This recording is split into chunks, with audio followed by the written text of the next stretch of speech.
If you have nightmares about giving presentations in front of a classroom, then you might be an introvert. If you tend to do the whole group project by yourself just to make sure that it's done right, then you might be an introvert.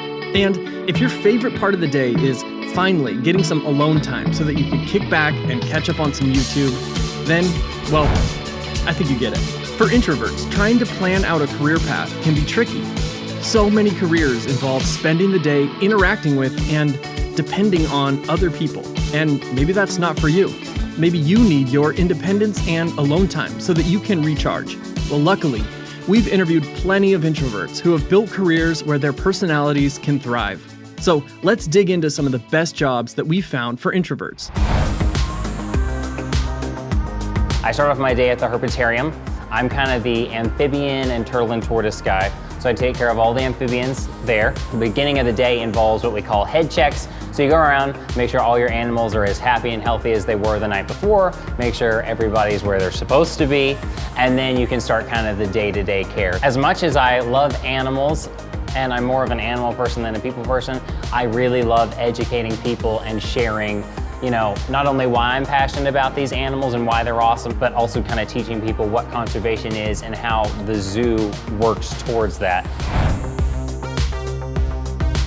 I love to think about ideas and concepts, and I would be totally fine in a room by myself, kind of putting together a puzzle or figuring things out without interacting with people. I realized that I love problem solving. I like thinking about those things, and so science is very much about that. So no matter what you do, you're always thinking about a problem you want to solve, a question, and then you get to pursue that in a very deep way. I actually started doing clay and working in a studio right away when I was 13 years old. I just sort of gravitated toward that kind of environment. I was like, I want to learn to use these tools. I want to make things and stuff like that. Going to college and getting a job as an English teacher. But I always kind of knew there was a part of me that was not getting to evolve and grow, which was this more sort of contemplative, quiet, creative, inner part. I kind of knew in the back of my mind, I'm not going to do this forever. There's something else that I need to be doing. So I went to a plan B, but it was also going back to, I'm actually going back to the way it used to feel when I just get lost in the zone, 14 years old, listening to the radio, working on making this thing or whatever. I needed to do that quiet time. It was like a readjustment phase. For many years of my life, I've been in many different roles. I always was in roles where I was in support of another person. Right? I was like, I could never be that charismatic leader. I could never be the person leading the team. I could never play that role. I'm comfortable here being in the support role. I could, be the COO. I could be the person behind the scenes. Over time, I realized that actually leaders come in many different forms. They don't have to be tall.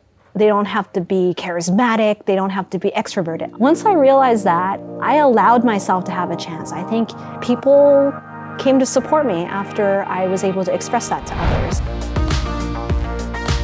The first couple of days I started here, I felt like a fish out of water inside the shop, and I didn't really know how to go about doing certain things. And once you start to work on a truck, you're able to kind of find your way around and do things in your own way, and you get comfortable with it. There's never a dull day here, I'll tell you that. It's fun, we laugh, we joke. So this is not work to me, this is fun. I get to come play on trucks all day. You never stop learning in this industry. There's always something new, something evolving, some new technique coming out. You could spend the rest of your life in this industry because it's growing. If you're still looking for a career that feels right for you, then make sure to subscribe to our channel and stick around. Every Tuesday, we put out new videos to help you explore careers and get the guidance that you need to find fulfilling work.